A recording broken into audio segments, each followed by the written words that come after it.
Hey there, it's Lara here with your weekly astrology video. So this one's for the week of January 27th to February 2nd, 2021. Thanks for being here. Gonna be honest, I'm a little riled up today as I'm recording this.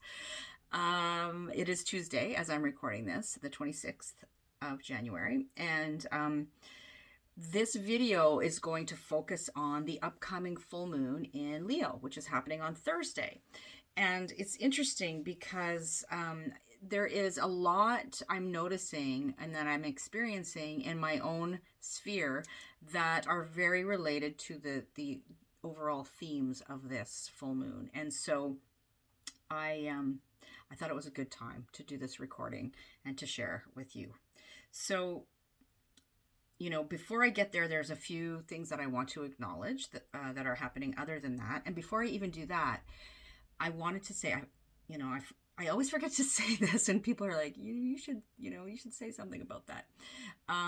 Anyway, if these videos are something that are helpful to you and that, you enjoy for whatever entertainment, or you find them good guidance, you find them validating, whatever the case may be, helpful in any way, I would really appreciate it if you would share and if you would, subscribe to the channel, hit the notification bell, even come join me over on my email list. You get a free guide to working with the moon if you do that, or join me on, other social media, which the links to that are below.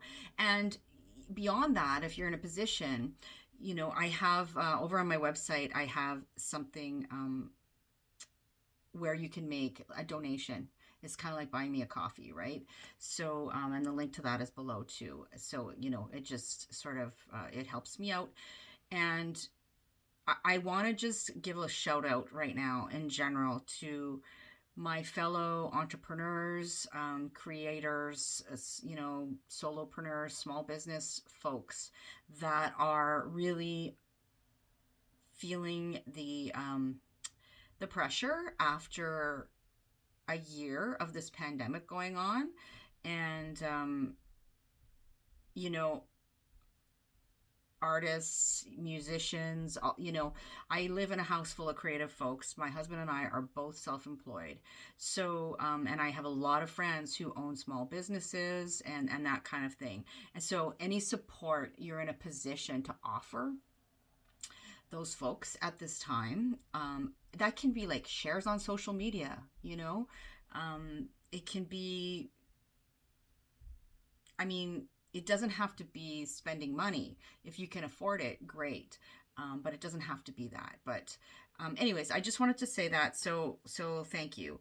I'm working on some stuff, some offerings for you as well. And I had big plans for, even in 2020. And, obviously the shit hit the fan and lots has been going on. So, but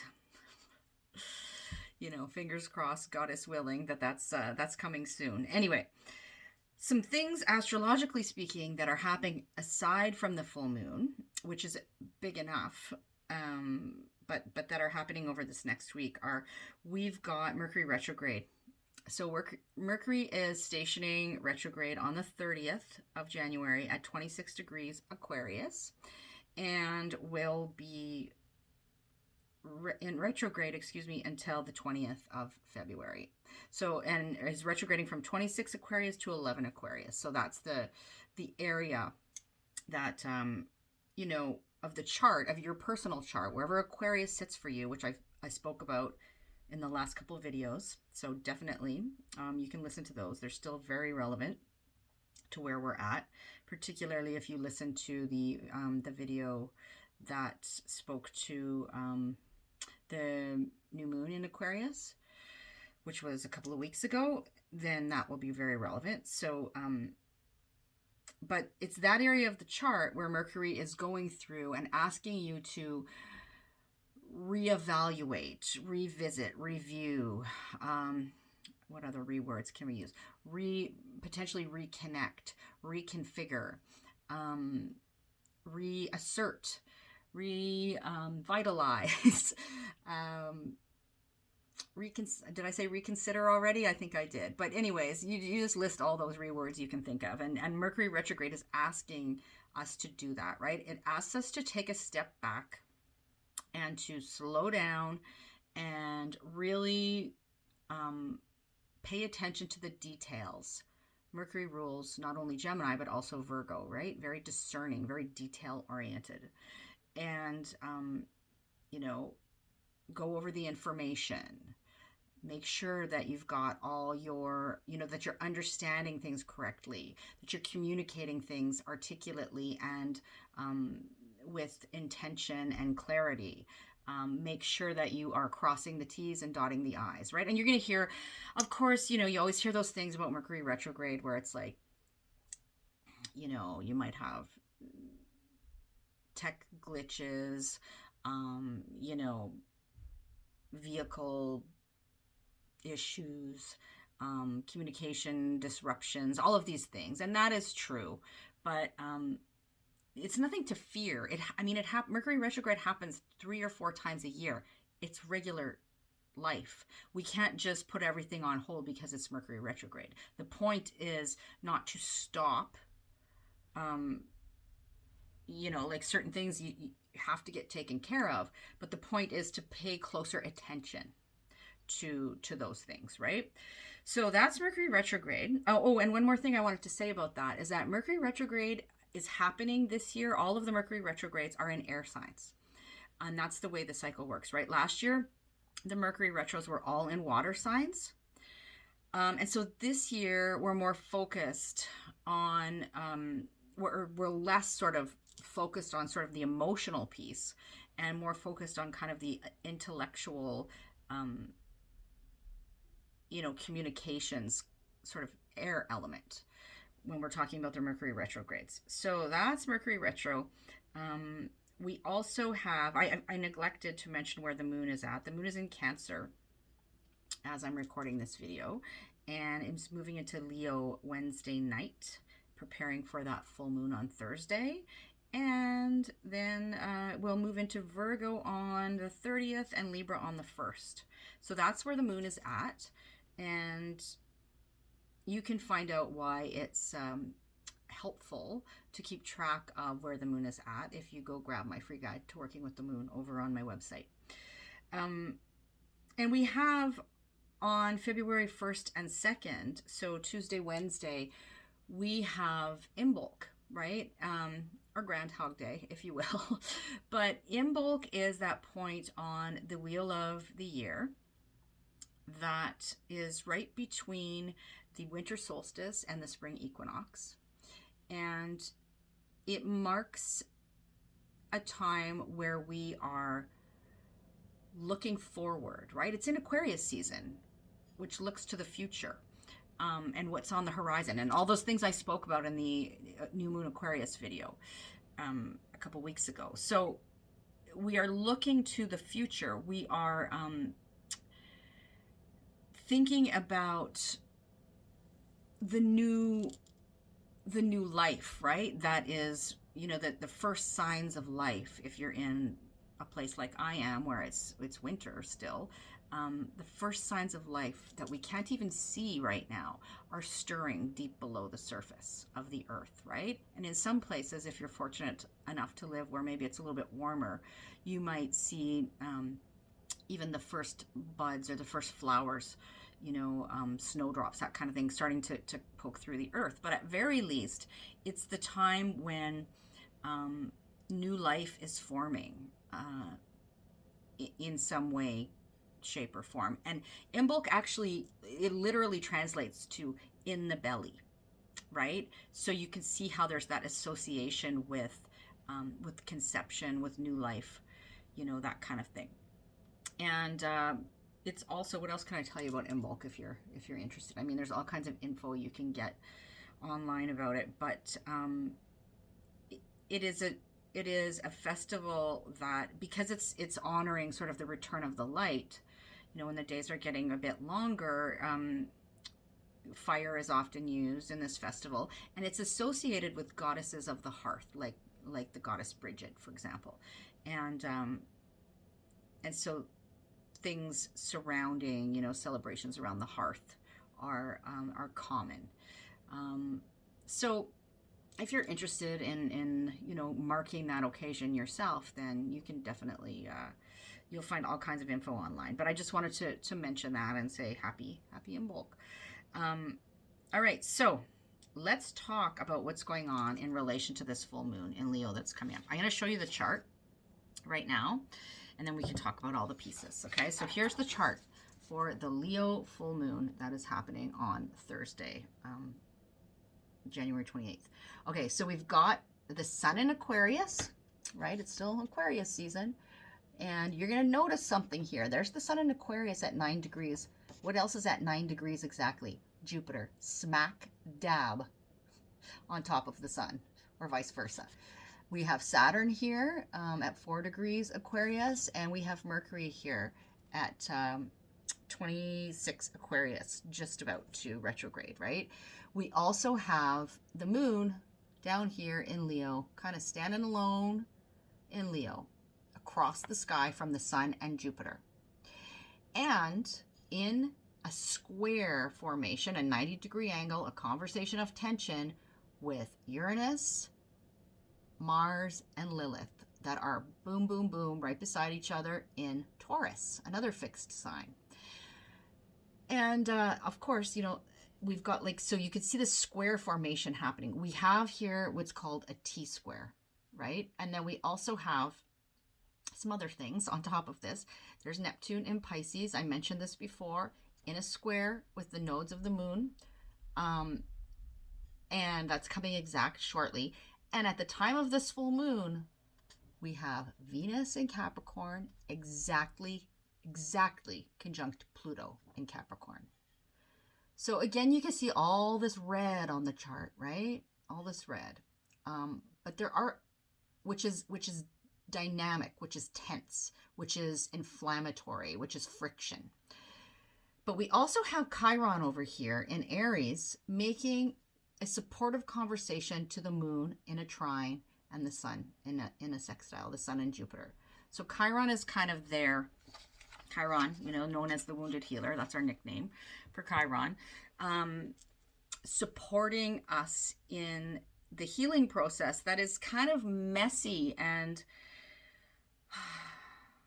intense and convoluted and inflammatory right now. But Chiron is there saying, what doesn't kill you makes you stronger, sort of thing, that cliche saying, which I don't even know if I love, but in my experience has been true to date. So that's what Chiron's doing. But so you can see, there's a lot of, like I said, inflammation, a lot of friction in the chart, right? A T-square is exactly as it sounds, right? It is this point where we've got a planet, in this case the moon, and it's in this tense conversation with not just one point in the chart. So it's not just squaring one point in the chart, it's squaring 2 points in the chart, right? And this T-square is on the fixed sign axis, and the fixed signs are Leo, Aquarius, Scorpio, and Taurus. Nothing's going on in Scorpio right now, but we have Scorpio's ruler, Mars, traditional ruler, Mars, involved in this T-square because Mars is in Taurus, and we have Scorpio's modern ruler, Pluto, exactly conjunct Venus at the time of this full moon as well. Right, so fixed signs, fixed energy is really being stirred up around the time of this full moon. And fixed energy is stubborn. It doesn't want to move. It is steadfast and very set in its ways, right? On the positive side, it's stable, but it can be quite unmoving, unwavering, and sometimes that's not for the best. And so when we have this T-square in fixed signs, it's like,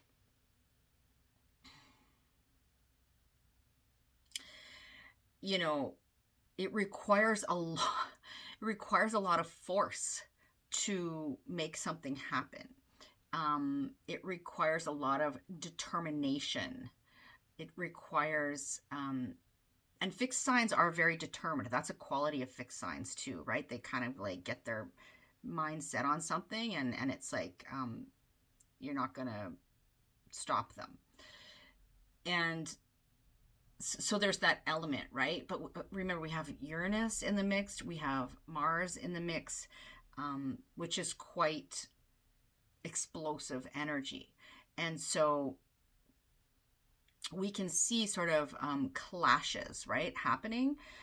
And full moons in general are emotional times, right? Full moons are when we have this need for balancing two polarities in the chart, because the sun and the moon are opposite each other.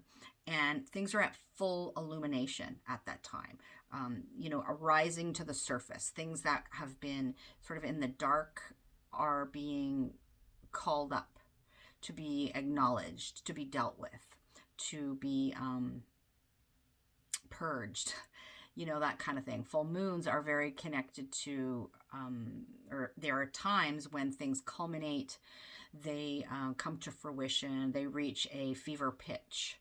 Those are some words that come to mind. Things are illuminated, right? Information comes to light. And our feelings come to the surface. Our feelings can really surface about whatever's being triggered at the time of the full moon. And so this can be a real time where there's some headbutting going on. There are people with strong what's the word I'm looking for? Kind of stubborn-headed folks that are clashing. And I want to talk a little bit about this axis of Leo and Aquarius, right? And I'm going to do a bit of a deeper dive into Leo, but because I've done that for Aquarius, and previous I did that for Capricorn. But this axis of Leo and Aquarius specifically is about the self, which is Leo, and the collective, which is Aquarius. It's about leadership, right? Leo, in the traditional sense that we think of it as. And it's about the collaboration, right? Leadership in collaboration, which is more Aquarius. It's about our self-expression, how we shine as individuals, which is very Leo, versus how we shine a light on the needs of the collective, or how we can be ourselves in the group, within the group. So it's that dynamic that's going on between Leo and Aquarius. So, it's like our individual place in the group and our responsibility to the group, right? That's the Aquarius piece. So I think that here's where I'm going to talk a little bit about what I see going on in my own immediate sort of sphere and environment.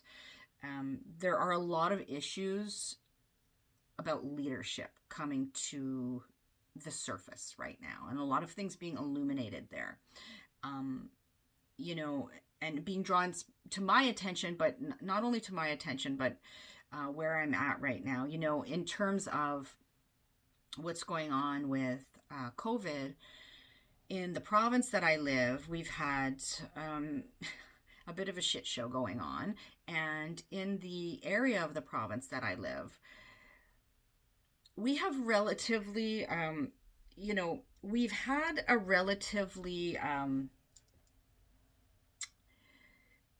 relative success dealing with keeping numbers low and that kind of thing thus far, relatively speaking. It hasn't been perfect, but, relatively speaking. And a lot of that has to do just by our good fortune that we live in a place which is not highly populated. It's not, very dense population. And so, we have been managing, but recently we've seen a surge in cases, and we're having some issues in schools here and long-term care facilities, and there really seems, unfortunately, to be some fumblings on the part of leaders. And I don't just mean in general, in my general like community, but in our province. And you know, it's becoming obvious that the leadership has been lacking on the issue. And so I think it's interesting because Leo is the sign of leaders, right? Leo is ruled by the sun.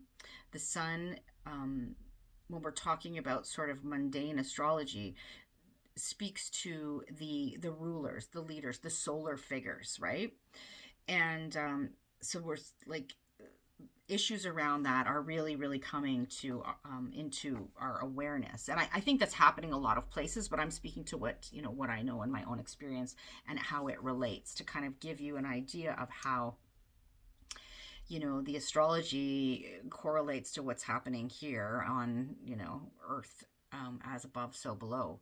So I think that in a grander sense, what this full moon, at least one of the things that it's calling to our attention, is the need for a different kind of leadership than we're used to, in terms of a different way to do leadership, not the old patriarchal way of kings and queens and heads of state being having the final say, and one ring to rule them all kind of thing, and not the like that image of the king or queen on their throne, just issuing directives and edicts and being served and having people come kiss their ring, and just because they were born into this position, or even appointed or elected.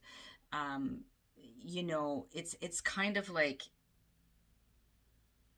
that form of leadership. I think we are going to see dying out, right, with the patriarchy. It's not working. And so I think this Leo Aquarius axis draws our attention to this idea that leadership has to be more collaborative moving forward. It is it has to be more where people in leadership positions are willing to show their vulnerability, are willing to admit what they don't know, are willing to ask for input, are like I don't know about you, but a lot of folks in my almost 52 years experience, and I have a lot of varied experience in different careers, and a lot of different arenas, let's put it that way. And so in my experience, a lot of times the people that end up in leadership positions aren't necessarily the best ones for the job. And I might be really pushing a few buttons here, and I'm sorry.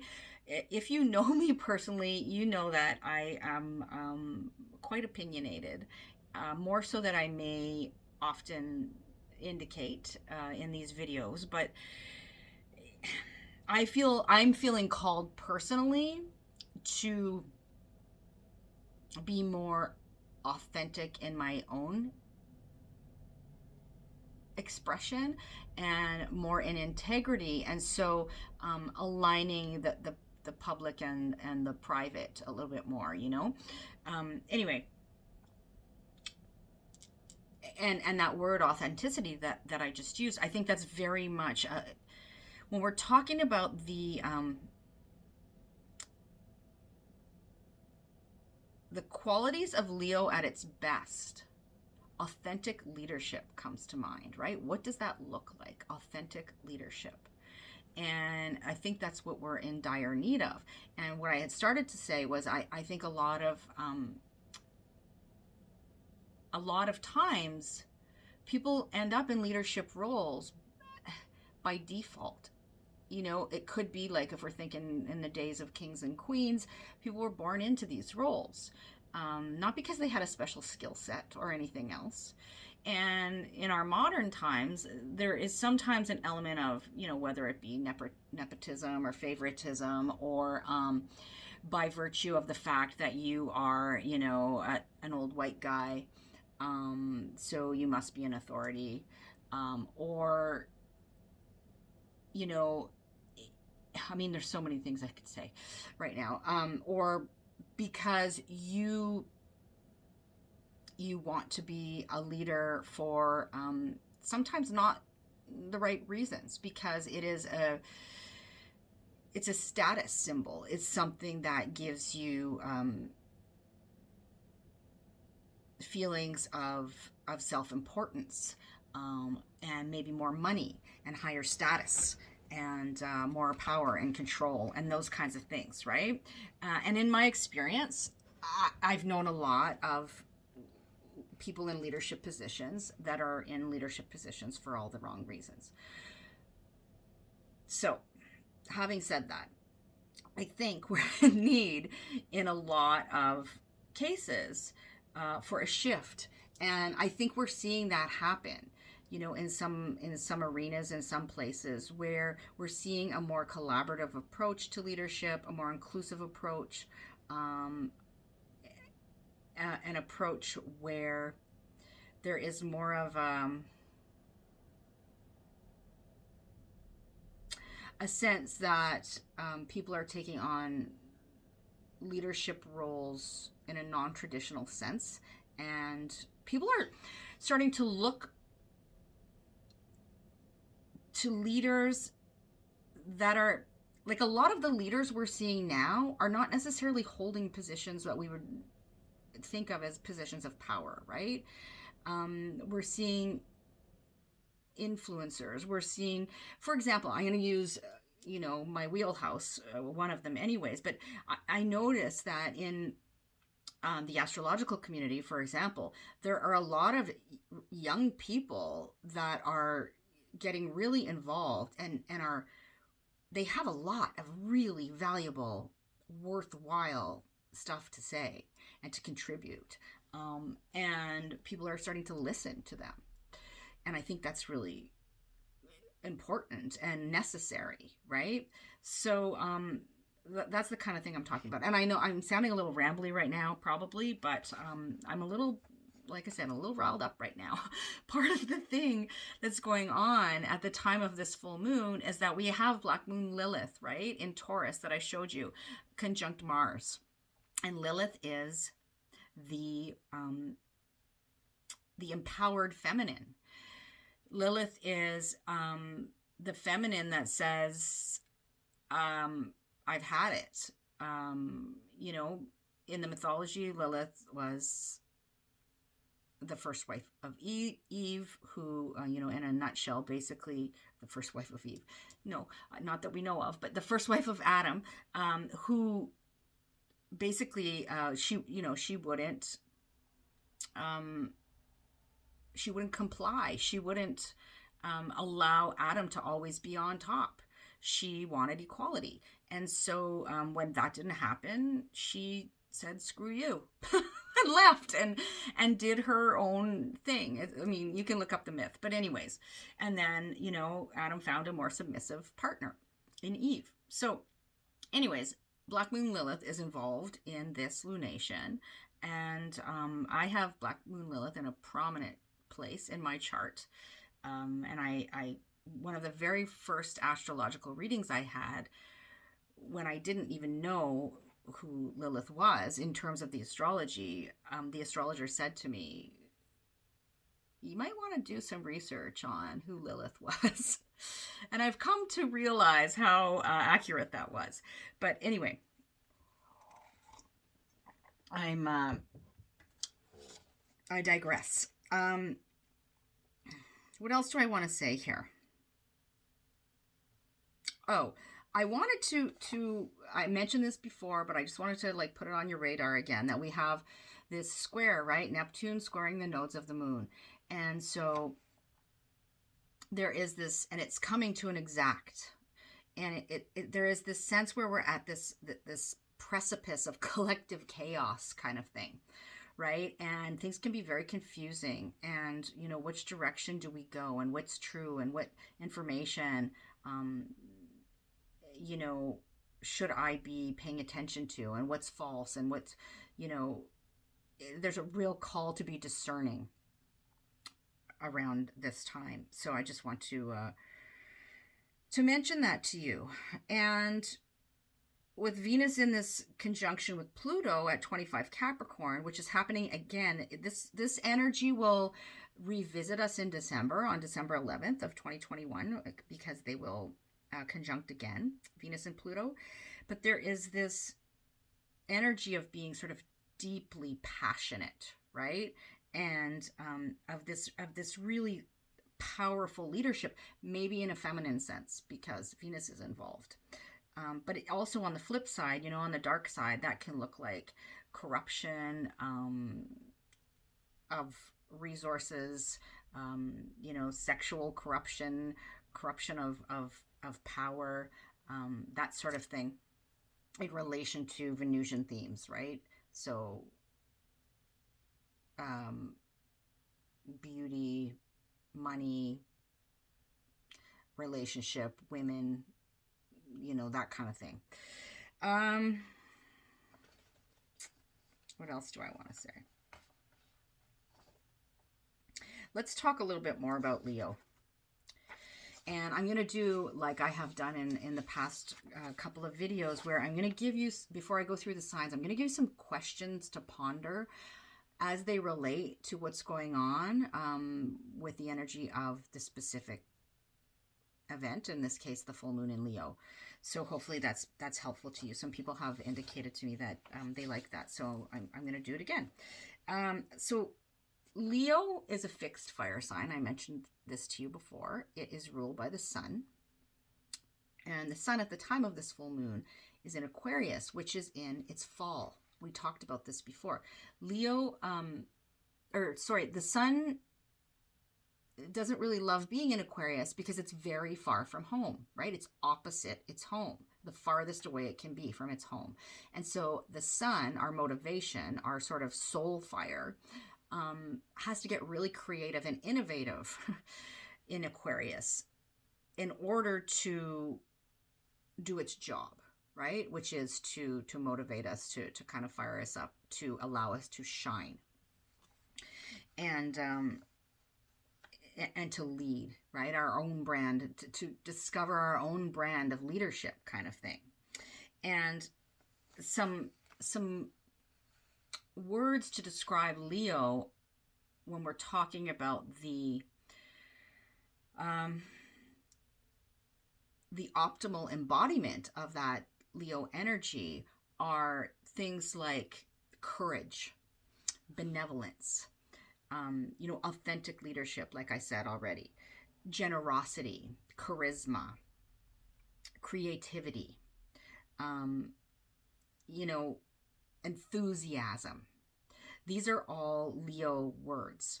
I live with a lot of Leo energy. I've mentioned this to you before, right? I've got 2 kids who are Leo suns and a husband who's a Leo rising. So I know a lot about this kind of energy. And then on the more shadow side, when we see, and this often happens when we have someone with a lot of Leo energy who is not getting their needs met, in terms of not getting enough attention paid to them, not feeling loved, not feeling appreciated, not feeling special, then oftentimes we see the shadow side of Leo play out. And that can be things like being overly prideful, being attention seeking, dramatic, childish, being more like, even to the point where, even to the point of narcissism, at its extreme expression, kind of thing. So that's how Leo looks from one extreme to the other, right? But ultimately, we want to harness those more positive qualities of Leo And we want to use those to form our own brand of authentic leadership, like I said. And it's like, so at a personal level, right? Leo reminds us to be the leader of our own life, but to realize that our actions have an impact on the collective. That's that Leo Aquarius axis, right? It's like you can't have too much of one or the other. There needs to be a balance. And another thing that I wanted to say, I was talking to my husband about this earlier. We have a lot of conversations. And you know, just talking about leadership and that kind of thing. And it occurs to me, and I've heard other people talk about this, and this is something that I do feel like, you know, up and comers, sort of younger people that are coming into positions of leadership or just having their voices heard or saying their piece, are recognizing more than we, you know, than older generations ever really did or were ever willing to admit. And that is that I don't think you can really be an effective, authentic leader unless you are willing to recognize your own biases and admit your own flaws and vulnerabilities and weaknesses and blind spots, you know, and that nobody knows everything. So don't pretend that you do, kind of thing. Or if you don't, you know, it's that sense of, if you don't know, find the people who do know, who can help you. That collaboration, right? That Aquarian collaboration piece. So I think that that's something that is being more and more talked about. And I think that's a good thing, is checking our biases, right? And to realize that no matter what we all think, we all have biases. We all have biases. And I think that the most effective leaders realize that about themselves and are willing to have that shown to them, and willing to take constructive criticism, right? And to allow that to make them better, more effective leaders. So what I want to say to you is, look back to the new moon in Leo that happened in mid-August of 2020. I think it was the 18th of August. So around that time. And think about what started for you, right, at that time. And because that will be reaching a culmination point now at the full moon in Leo.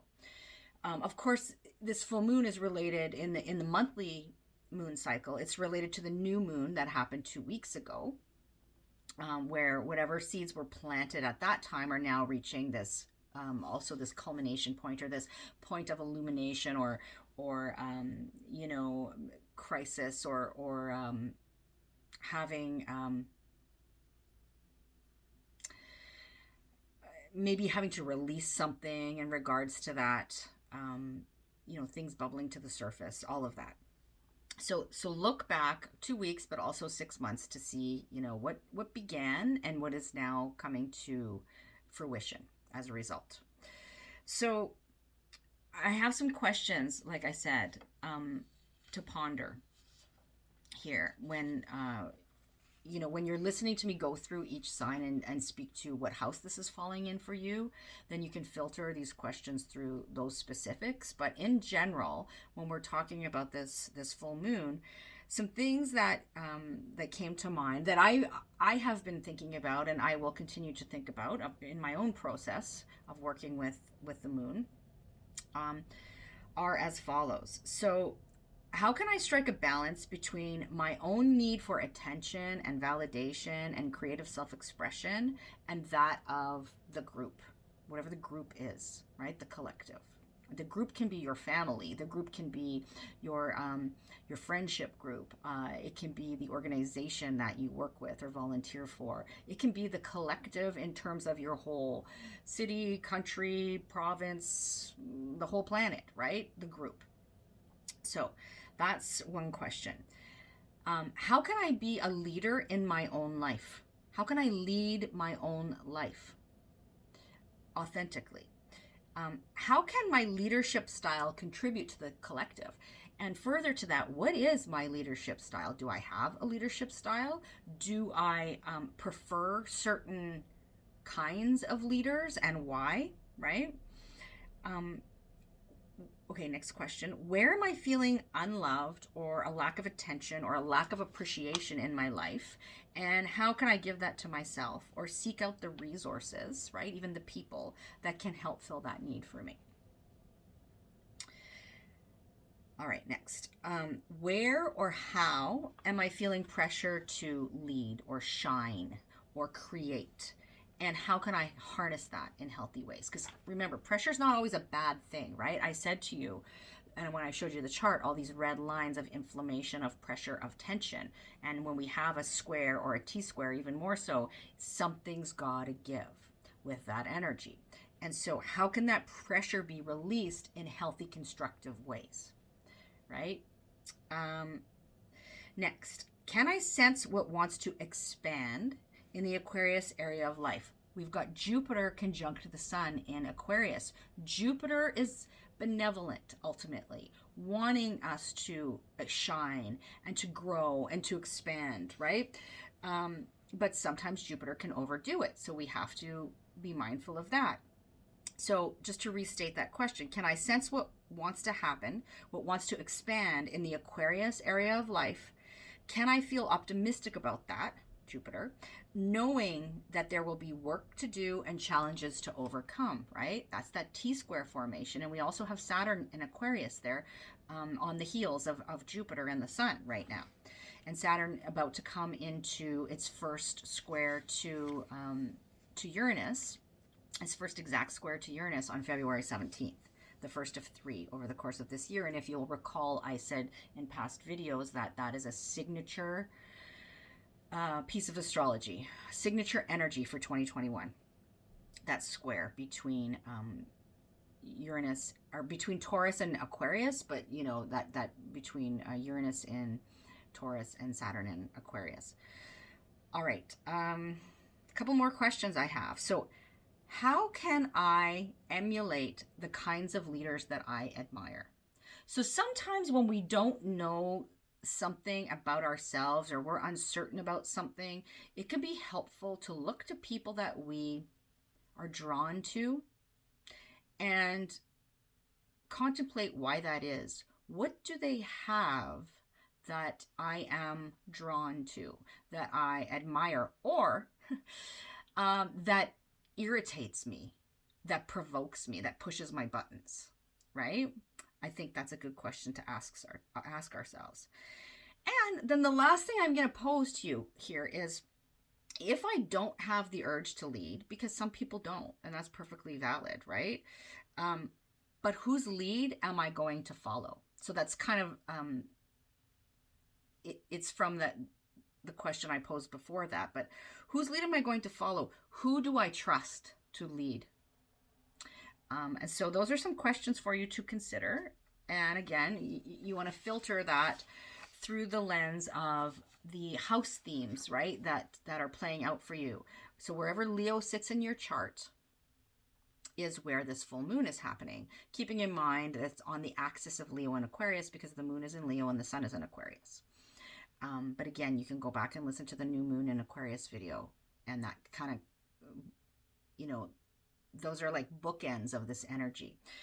So we will go through each sign. First and foremost, listen to your rising sign or your ascendant sign. And if you don't know that, then you can, you can always connect with me for a reading, or you can look up your chart online at a free place where you can drop your chart. AstroSeek is one I'm really liking these days, so that's one for you. Astroseek.com. And so you can pull up your chart. To get an accurate birth chart, you need a birth time. You can still do it without a birth time, but if you really want to have the nitty gritty, and you want to be able to really get a sense of the details, right? Then you need a fairly accurate birth time to to get a birth chart. So anyways, so listen to your rising sign first and foremost. And then you can listen to your sun sign and your moon sign for added layers of information and for a sort of more rounded picture of what's going on in terms of the energy of this full moon. So as I always do, I'm going to start with where whoever is experiencing the event in their first house. In this case, it's the Leo full moon, so I'm going to start with Leo. And I will try to remember, and if I have time to go back and listen and put timestamps for you, I'll try my best to do that. But, you know, the thing is it's always, always, always recommended that you listen to the introduction for context, because if you just jump straight to what did she say about my sign, it's not really going to be that meaningful or helpful to you. All right. So we start with Leo in this case, because Leo, this is your full moon. It's happening in your sign. And the spotlight is on you. Right, Leo? Oh, before I real dive into Leo here, I wanted to say in general that anybody who has significant placements around, I'm going to say really like 9 to 12, like 5 to 12 degrees of the fixed signs, which again are Leo, Aquarius, Scorpio, and Taurus. You're in the hot seat at the time of this full moon, right? Meaning that this is going to be felt more personally and intensely for you. Okay, so let's now get into Leo. So Leo, as I was saying, you're in the spotlight because this is your full moon. But you love being in the spotlight, right, Leo? Let's be honest. Like I said, I live with 2 Leo suns and 1 Leo rising. So, and I know other Leos in my life, but you like being in the spotlight, and that's perfectly valid, and that's okay, and that's part of your purpose and your role here is to do that. And the key is to do that in such a way that shows other people what authentic leadership looks like, right?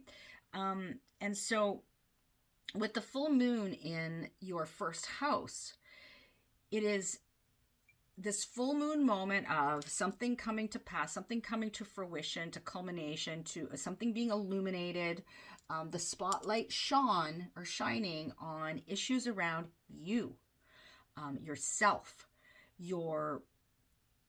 this can be about your physical body and vitality and appearance. It can be about how you project yourself out into the world, how the world perceives you, right? These are all first house themes. And so there's a big old spotlight shining on you at the time of this full moon, Leo. And I invite you to consider the questions that I posed in relation to those first house themes, and to really give some thought to how do you want to lead your own life?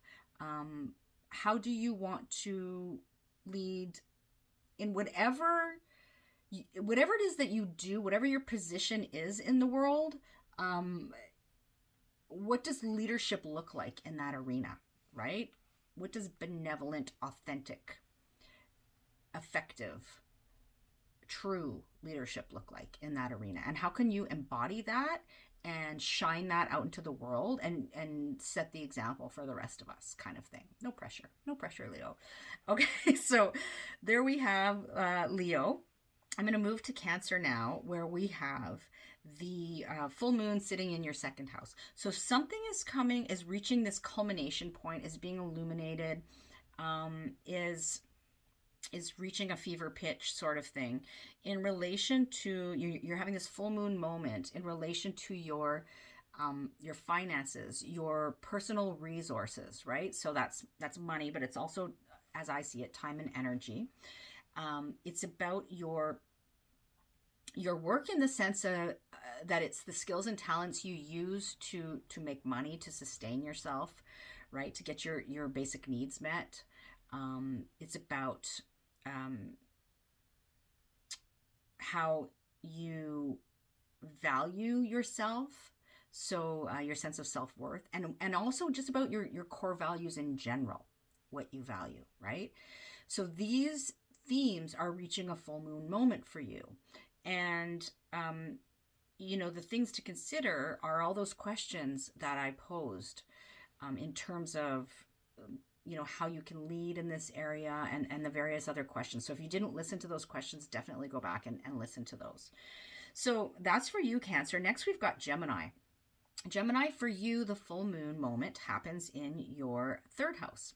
So this is where these Leo qualities and questions are coming to the surface for you. And that has to do with issues around communications, issues around mobility, issues around your immediate environment and the people in it. So that can be, siblings, cousins, neighbors, peers, teammates, that kind of thing. But it can have to do with, when I said mobility, like your own mobility, but like short trips, how you get around, that kind of thing.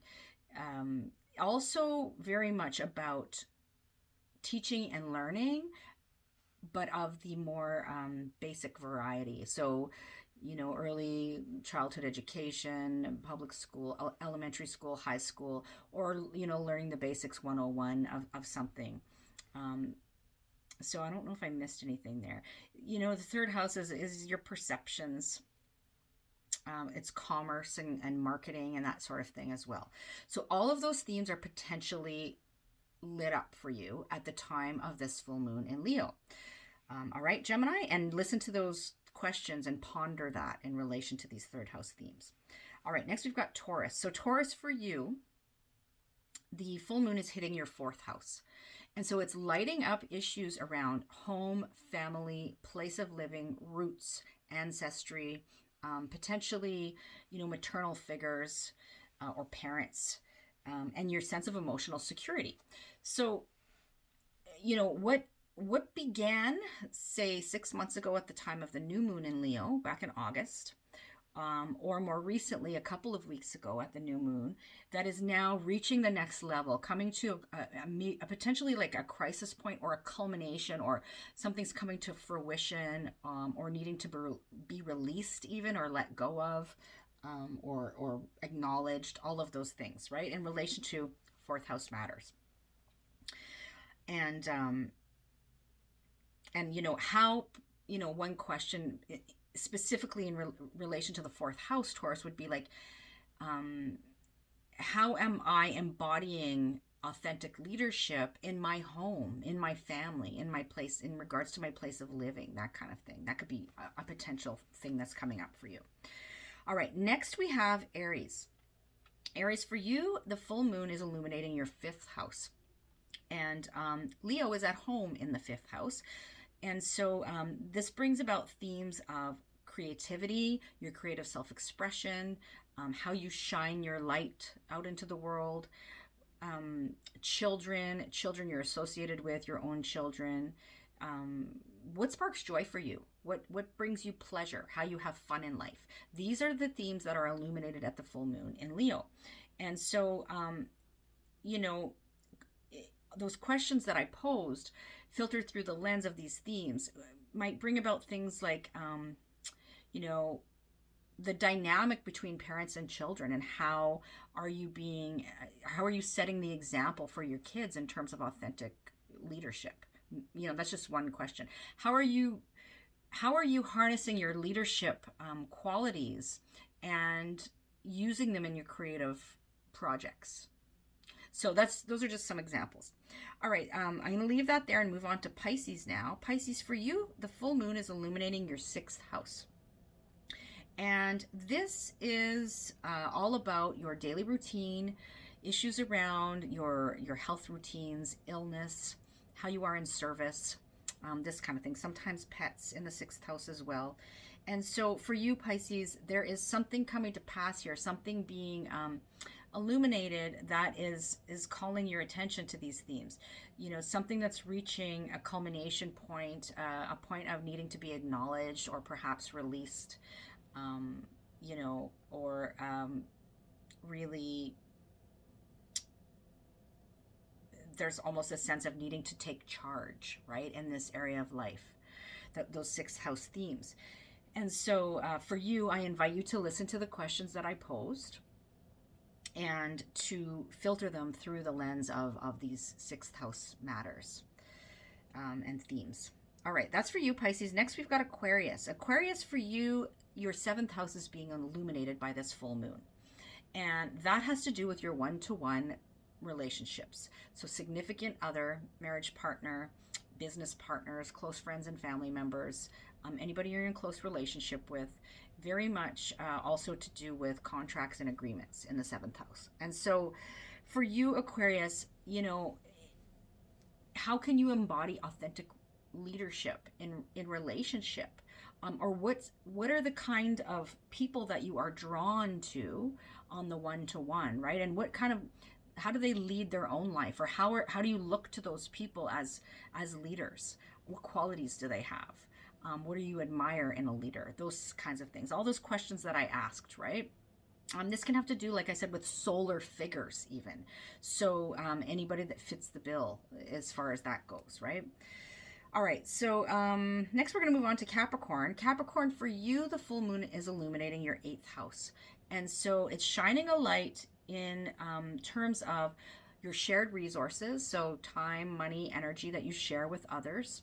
On a practical level, these are often things like, the money we share with other people, or borrow or lend, taxes, insurance, mortgages, wills, all of that. And also having to do with this sense of transformation of maybe issues around mortality, the cycle of death and rebirth, the skeletons buried in the closet, that kind of thing. These are all the things that are illuminated at the time of this full moon in Leo for you. And I invite you to spend some time pondering the questions that I posed earlier in the video and reflecting on those in relation to these themes and how that's fitting your own personal experience. All right, next we've got Sagittarius. So Sagittarius, for you, the full moon's illuminating your ninth house, which is your natural home, right? And so for you, Sag, and your ruler Jupiter is involved very much in this full moon because it's meeting up with the sun at the time of this full moon.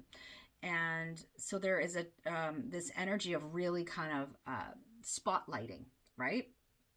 Spotlighting you in some way, shape, or form. But the themes that are being lit up have to do with ninth house topics of higher learning, education, teaching, our sort of worldview and philosophy and belief system, the wisdom traditions, sort of thing. It has to do with foreign people and places as well, and what you learn from people and places that are different from you. So, ponder those themes and how this Leo energy that I spoke about in the introduction is really bringing to light these issues and things that maybe started back in August and mid-August at the new moon, or a couple of weeks ago at the new moon, and that are now coming to pass or reaching this culmination point. So that's for you, Sag. Next, we've got Scorpio. Scorpio, for you, the 10th house is being illuminated by this full moon. And so that is a very public place, right? That's the place where we shine out into the world. That is a place, when we're talking about leadership, where the leadership is visible. And so your leadership qualities may be very visible. And so it is like 10th house speaks to career, to public reputation and persona, to the legacy we wish to leave, to our worldly ambitions, to our relationship to authority and authority figures, right? This is all 10th house. So this house is being lit up by the full moon in Leo, and you are being asked, I think one of the things that's going to really be a question for you, Scorpio specifically, Scorpio rising, is am I willing to lead? And am I willing to put myself out there as a leader, right? And what does that look like? So that's not necessarily for all Scorpio risings. Listen to those questions that I gave you, and that this will make more sense to you, definitely. Filtered through those 10th house themes. Next, we have Libra. Libra, for you, the full moon is illuminating your 11th house. And so this is the natural home of Aquarius. The 11th house speaks to themes of the group, our friendship groups, any group that we are a part of. And in these days, that can be online or offline. How we connect with people. It is about our hopes and dreams for the future and our vision for the future and the people that are walking the same path as us, that kind of thing. And so for you, Libra, something's being illuminated that began perhaps back in August when we had the new moon in Leo. And then maybe another piece of that puzzle was revealed or started at the new moon in Aquarius a couple of weeks ago. And now it's reaching this culmination point, right? This point where something's being illuminated here, something is coming to pass, to be released, to be made aware of, to be acknowledged, that sort of thing, in relation to those 11th house themes. So listen to the questions and the intro, and that will help you flesh this out a little bit more. And then last but not least in this case, we've got Virgo rising with the Leo moon in your 12th house. This is me. I'm a Virgo rising. And so with a Virgo, with a new, full moon, in the 12th house, this can illuminate things that are more hidden. For example, I kind of just went out here on a limb and shared a bit more than I normally would, to you on camera here. I'm sharing this with the wider group, but I'm alone in my office as I record this. That's very 12th house. So, and this Leo in the 12th house in particular. But Virgo rising, shining this light, right? Something coming to pass, something requiring acknowledgement, release, something reaching sort of a fever pitch. In terms of 12th house themes, which can be things like endings and losses, but also things that are more going on behind closed doors, and that can be like literally. So sometimes we associate 12th house with places that are tucked away from the world, like hospitals and retreat centers and rehab facilities and prisons and these kinds of things. But it can also be how you are specifically spending time in solitude and rest and reflection, and recuperation and all of that, and how you're taking care of those needs. Also, things that are sort of bubbling up from the subconscious, and maybe things that are happening in your dreams or in relation to your spiritual life and your spiritual connections and the unseen world. Those are all 12th house themes. Even secrets. The 12th house can sometimes be associated with hidden enemies, so the people that are kind of talking behind your back, is sometimes 12th house related as well.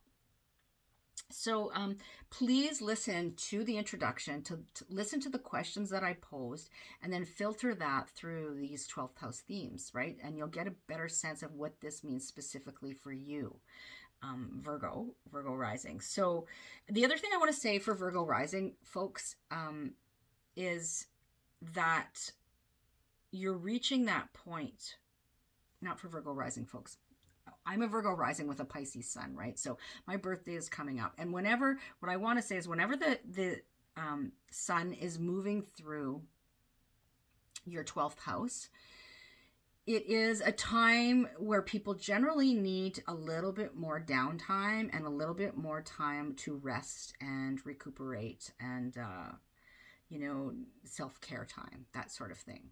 So that's important to note, I think. If you're somebody that has the sun moving through your 12th house. So, okay. I think that's all I want to say. Like, that's not enough, right? I said a lot today, I know. And I'd be really curious to hear your feedback and how you're feeling. And I'd love it if you would share your own experiences, and definitely remember to hit the like button, okay? Take good care, and I'll see you next week. Bye for now.